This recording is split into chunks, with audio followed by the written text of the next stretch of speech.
Децата искат само... Искат ли басейн? Да плуват? Може. Може.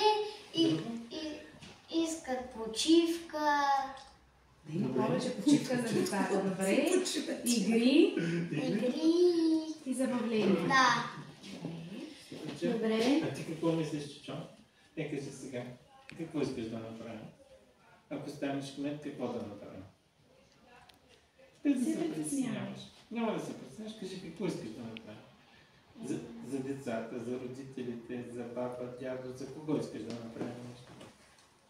За тати, за мама. Люки.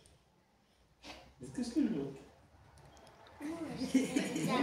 Добре, за децата. Браво. Друго? Забавления. Забавление. Повече забавления. Какви забавления искаш да направим? Като днешното. Като нещо, тук на паметника, както да е.